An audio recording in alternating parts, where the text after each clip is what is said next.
Hi everyone, welcome to my channel. Today I'd like to show you one of my games which I played in the World Open this year. It's a tournament that's held every year in the city of Pennsylvania and Philadelphia, state of Pennsylvania.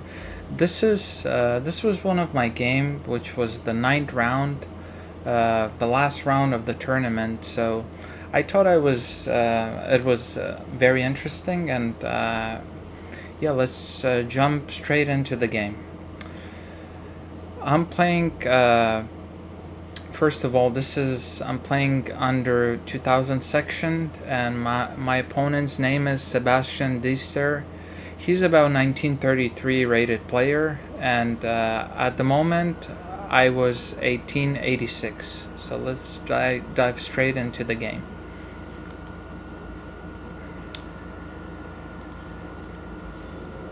So my opponent starts with e4, and yeah, simple king's opening. And nowadays I reply with my favorite. Used to not be my favorite against d4, but nowadays I studied Sicilian so much that I just had to play it. Sicilian, here we go. Knight c3, very standard. Knight c6. So I'm hoping for mainline stuff. So d4, because I'm comfortable with all these open Sicilian lines. But my opponent plays bishop b5, the Rossolimo. It's known to be less risky, and yeah, White's pretty much saying I'm not going into the open lines of Sicilian because I don't want to do or deal with some of the complications, or maybe Black is prepared like somewhat I am. So I play e6. Usually against the Rossolimo, bishop b5, I play e6. One of the key ideas of e6 is to put my knight on g8 to e7, just to protect my other knight on c6. That's the key idea, because White's plan is to just take the knight on c6 and ruin your pawn structure. And here my opponent allows me to play knight g7 because he simply castles. He doesn't take on c6, so I can afford to not ruin my pawn structure in this variation of white castle. So knight g6, and now my opponent could have played a closed Rossolimo with a move like d3, but he decided to open things up. So d4. I was actually okay to see this move because I am actually comfortable with some open lines of Sicilian. So I took. Usually you want to take, and the Sicilian, you want to take whenever your opponent plays d4. You want to take the pawn. So knight takes, and here I have few options. Take the knight, followed by knight c6, queen b6. I mean, there are a few standard moves. Knight g6 is fine, I think, but let's continue. I played queen b6, and I wasn't sure if this was one of the main moves. It turns out it is, because it's very logical. You're pressurizing the bishop, and you're hitting the knight on d4. So White immediately has to react, which he does. He takes. So a couple of options here. If you take the bishop right away, there is a line where the knight just retreats, and now your queen is kind of looking silly on b5. So for the moment, I just retreat the knight, or capture the knight. And now the bishop is pressurized, so White has to do something about the bishop. He decides to retreat. Bishop e2, which is fine. And my idea is to just get ready to castle. Very simple. Bishop e7.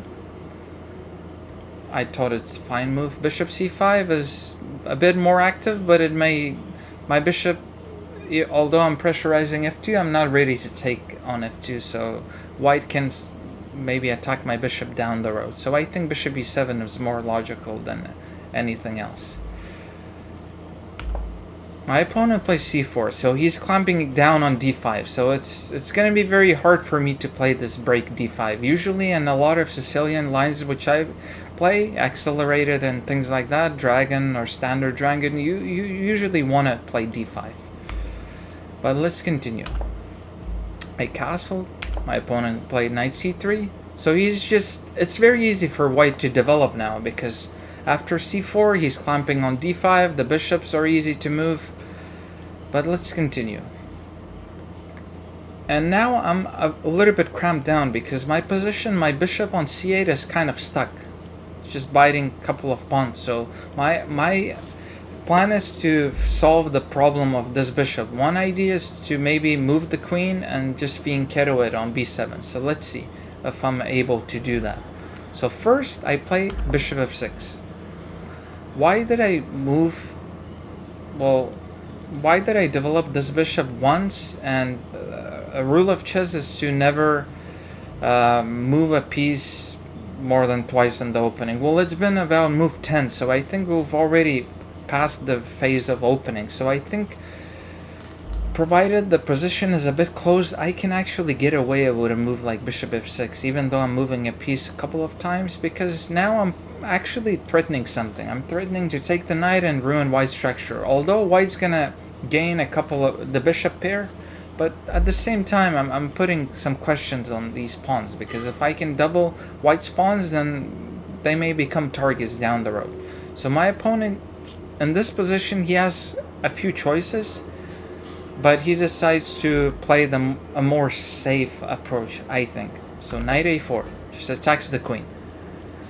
Even though the knight gains a tempo on the queen, it's kind of on the edge of the board now, and now my queen has time to retreat, and my whole plan was to move this queen so that my bishop can develop. So in a way, white's actually helping me develop this bishop, believe it or not.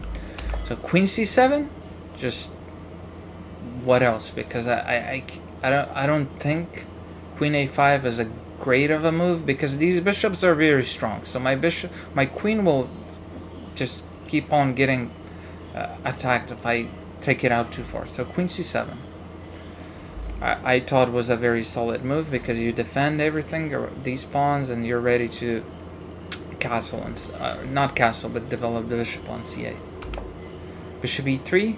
So white's plan is to, after bishop e3, go bishop c5, gain a tempo on the rook, and plant the bishop on d6. What's a good way to avoid this bishop, because it's a strong move? So I'll give you guys a couple of seconds. Feel free to pause the video, things like that.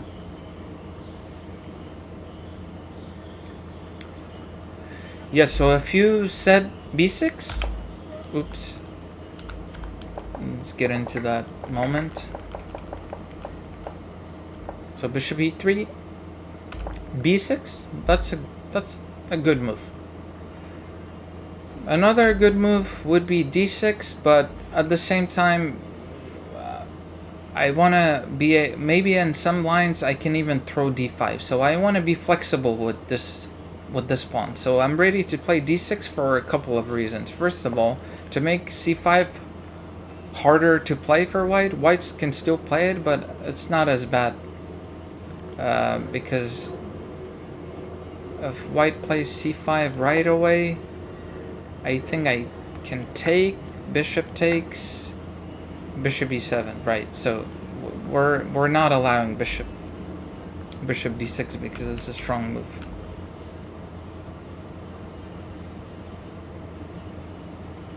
So I think it's fine, b6, and there is no c5, although it is still playable. But my opponent played rook c1, just normal developing moves, putting the rook in a half open file. So I continue to develop. Or before I develop my bishop, I played d6, because now, since the rook is on c1, now maybe c5 was threatened, because if this file opens with my queen on this file, I want it to be a bit safe. So that's why I play d6. Now c5 is pretty much not playable, because just guarding it with pawns, so it's really hard to play c5. So queen d2, very natural and developing.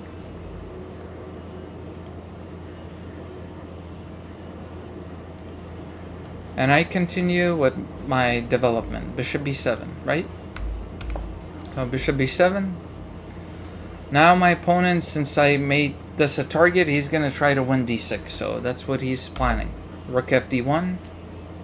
So now, a question here, like which rook should I play on d8 because I want to guard d6. My bishop is active. I don't really want to retreat the bishop and go defensive mode. So it turns out either rook is fine in this position. Ideally you want rooks on the d8 and c8 squares, but it turns out the position is a bit close, so honestly it doesn't really matter too much in this position. So rook a d8, defense d6. f3, very solid move, so protecting e5 since my bishop was eyeing it indirectly. Or e4. Queen e7. So just stepping out of the rook's path. Maybe in the future this rook could be strong, because if some files open up, I don't want my queen to be facing the rook. So queen e7 I thought was an okay move. Knight c3, just putting the knight back into the center. So now I took the knight, because if I don't take this knight, I'm pretty much, I can't really do anything. So I thought taking the knight was, it just creates an imbalance in the position, and I was ready to go into this imbalance because the position is somewhat closed. I thought it's fine to give white the bishop pair, at least for the moment. So I took the knight. My opponent takes with their queen. They could have also taken it with the rook, but both moves are equally good. Queen takes. Rook d7. And now my plan is to just pile up on the d file, and white does the same. Rook d2, rook fd8, rook d1. So now d6 is pretty well defended by me. I mean, white's hoping to win d6, but it's well defended for now. So I play h6 because I need to fix my back row issues, just in case if the position opens up. I don't want to have to deal with back row issues, things like that. After h6, my opponent plays f4, so he's trying to create stuff, or maybe put the bishop on f3. Now playing d5 would be even harder after bishop f3. So this is the moment where either I just sit back or I create something. So I'll give you guys a few seconds to decide what's a good move in this position. Yeah, feel free to pause the video.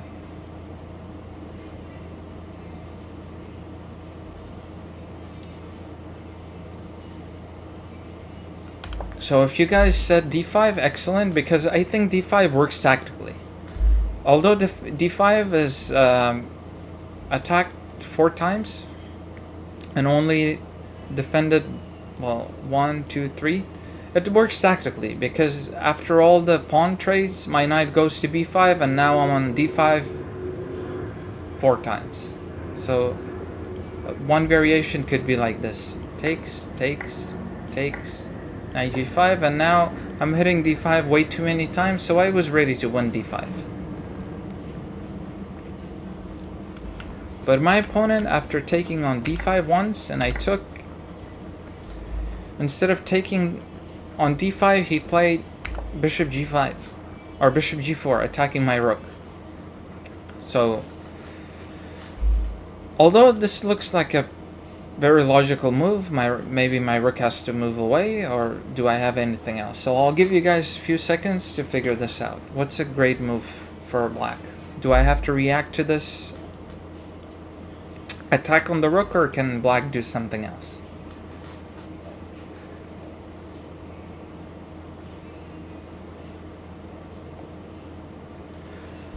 Alright, so if you guys found d4, excellent, because I think d4 works tactically, and if you said d4, then you should have seen this variation, because for the moment it looks like we can't play d4. It's guarded 4 times and only defended 3 times. So we're attacking the queen. The white doesn't have time to take the rook. That's the idea. The point is, if this queen ever lands on e8, it would be checkmate.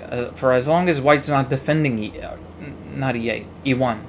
For as long as white's not defending e1, we would have checkmate. So one variation, if white's not careful, could go like this: bishop takes pawn, knight takes, rook takes, rook takes, rook takes, rook takes, and for the moment the queen is eyeing e1, so we can't. And it's white to move. If white is not careful and takes the rook, then how do we win the game? Queen e1. Yeah, of course. Queen e1 is checkmate. So I was pretty proud of myself for finding d4, because it just works. And now there is only one way for white to save the position. All the other moves lose, because the queen is attacked. The only way to save the position is if white finds queen a3. In the game, unfortunately, my opponent was not able to find queen a3.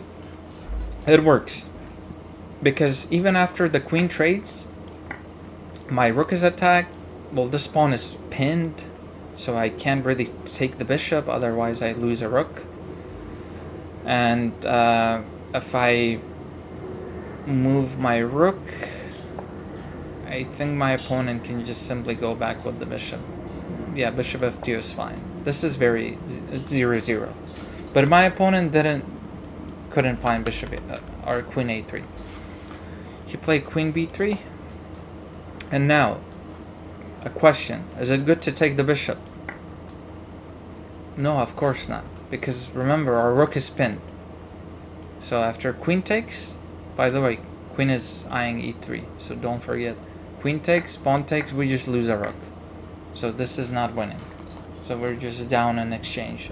And yeah, it's not winning. So if you found knight a5, this is a good move, which I played in the game. So it turns out in this position, if the knight is on a5, queen a3 no longer works.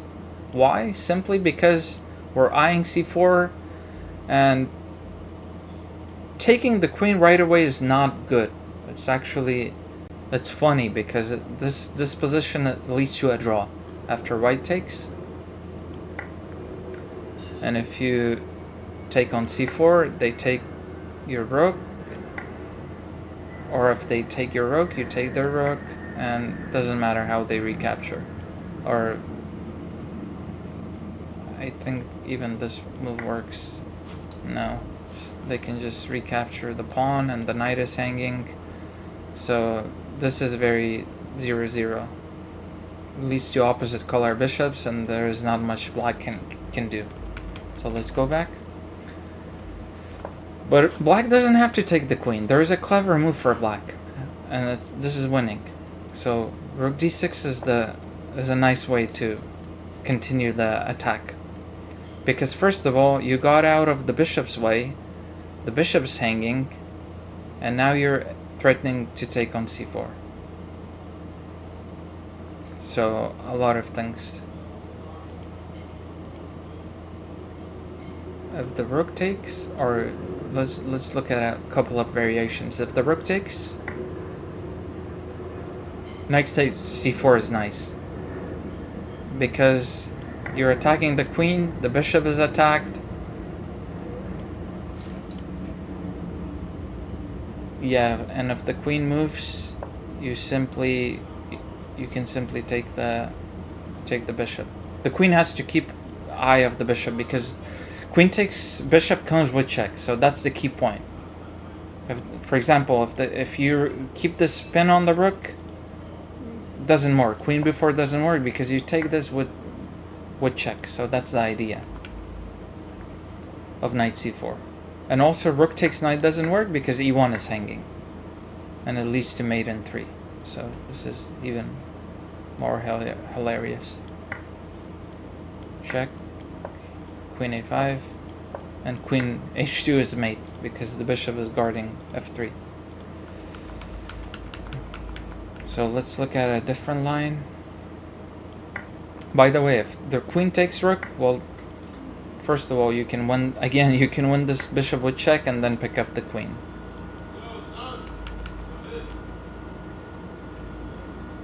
So rook d6 doesn't. After rook d6, what if bishop takes d4? Again, that's the problem. In this position we at least win an exchange. So that's the idea. So either of these moves don't work. Bishop takes pawn doesn't work. because of knight c4. This is strong. So after rook d6, the position is winning. But after I played knight a5, my opponent resigned because he thought I guess he couldn't. It was by no means a resignable position, but maybe he did see rook d6 and he was like, okay, c4 is hanging, the bishop is hit, and there is no hope. Maybe he saw these variations. But a variation I was looking at, it was queen d3, bishop d4, and if the queen goes to e2, I was looking at these lines, f5, and now next thing you know, these bishops are hit too many times. So this is all if white doesn't play queen a3. But in this position, even after queen d3, maybe I would have missed finding rook d6. So I hope you enjoyed this video and learned something. I thought it was a really nice Rossolimo. I think nowadays people or Sicilian players somehow shy away, or at least they're not comfortable playing against the Rossolimo. So I hope you learned something from this video and you're more tactically aware that there are some tactics that could arise, especially from this game, because this was a very close position and things like that. Yep. So I hope you guys liked the video. Share, subscribe, and yeah, I'll see you on the next one. Peace.